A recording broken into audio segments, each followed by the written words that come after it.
Essa aqui é muito boa. Eu falei, então, vou na congregação, então, os irmãos lá.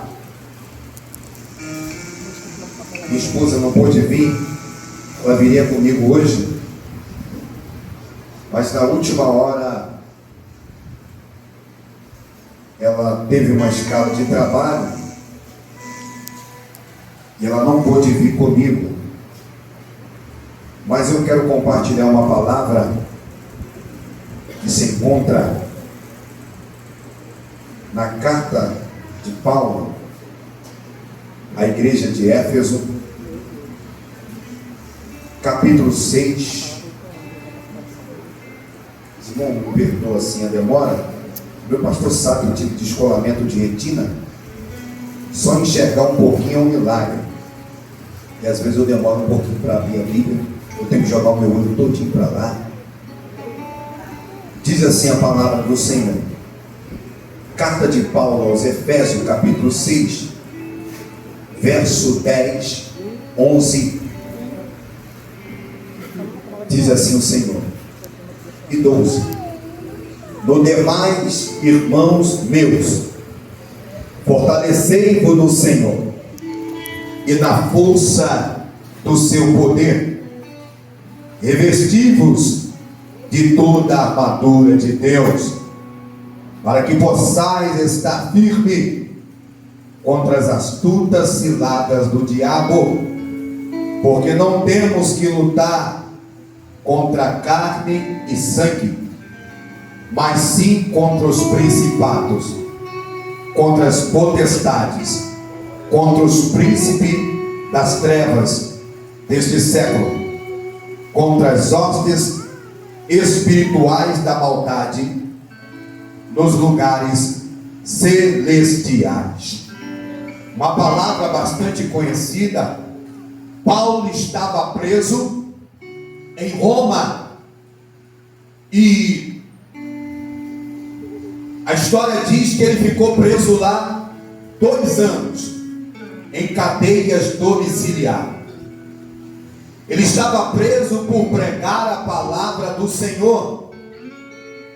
Esta não era a palavra da minha oportunidade que foi me dada hoje. Eu iria trazer outra palavra, porque é ceia, né? Eu nem imaginava que era ceia hoje, mas Deus não tirou essa palavra do meu coração desde ontem.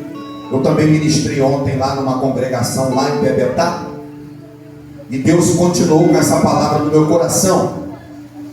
Então Paulo estava preso em Roma por pregar o Evangelho, e a história diz que ele fica preso lá, mas ele continua pregando o Evangelho, e Deus dá uma revelação para ele, escrever 4 cartas.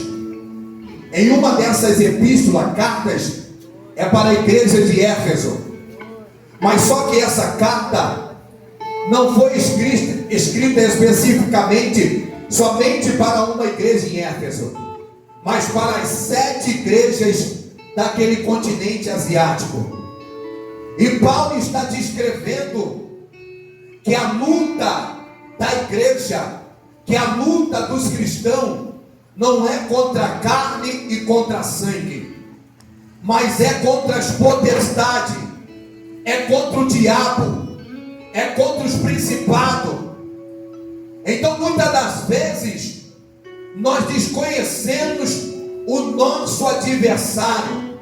Ele é astuto, ele é sagaz, mas nós temos que conhecer o nosso adversário, e Paulo conhecia muito bem.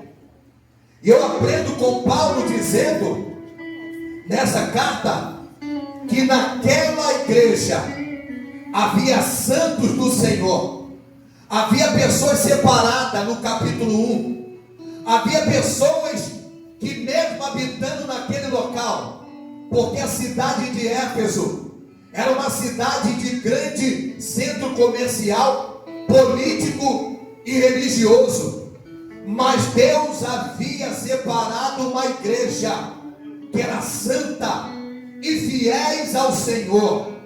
Eu aprendo com Paulo nessa carta que ele vem dizendo nós temos que nos revestir da armadura de Deus, se revestir da palavra, se revestir do capacete da salvação, porque o diabo não quer atingir a nossa mão, a nossa perna, ele quer atingir a mente.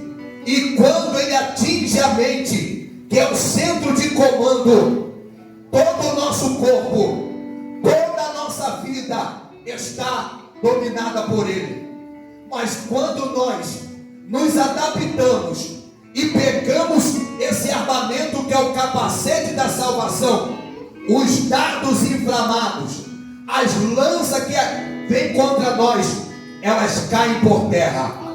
Eu aprendo com Paulo também que nós temos que nos revestir da espada do Espírito de Deus, porque quem tem esse armamento consegue vencer o diabo, consegue vencer a adversidade que vem sobre o crente, sobre o servo do Senhor. E eu termino a minha oportunidade aqui. Eu aprendo que o Espírito de Deus me fez lembrar, me revelou que Jesus venceu o diabo pela palavra. Nós não vamos vencer o diabo, as adversidades. É bom falar em mistério, é bom ter os dons espirituais, mas nós vamos continuar vencendo pela palavra de Deus. Isso alegra a minha alma, irmãos, porque o salmista falou: guardei a tua palavra no meu coração. Quem guarda a palavra do Senhor é mais do que vencedor. Quem guarda a palavra do Senhor, a Bíblia diz que nada pode nos separar do amor de Deus que está em Cristo Jesus. Tem muitas pessoas voltando para trás, é porque não guarda a palavra. Porque se guardar a palavra, nada pode separar. Nós que somos pastores, irmãos, às vezes nós sofremos, porque o povo falta culto no dia de Santa Ceia, é porque não guarda a palavra. Porque se guardar a palavra, eu vou cear nessa noite, eu vou ter comunhão com o Senhor, eu vou caminhar mais 30 dias para a glória do nome do Senhor. 3 anos e meio querendo cear, e não podia, porque ainda não era casado, mas eu estava sedento da ceia. E quando eu consegui, irmãos, eu guardei a palavra. Eu vou conseguir, eu vou cear. E naquele dia Deus me deu vitória. Deus está te dando vitória por causa da palavra. Então guarde a palavra, ela não volta vazia, como Deus usou o profeta Isaías. E que Deus vos abençoe. E eu agradeço a minha oportunidade em nome de Jesus.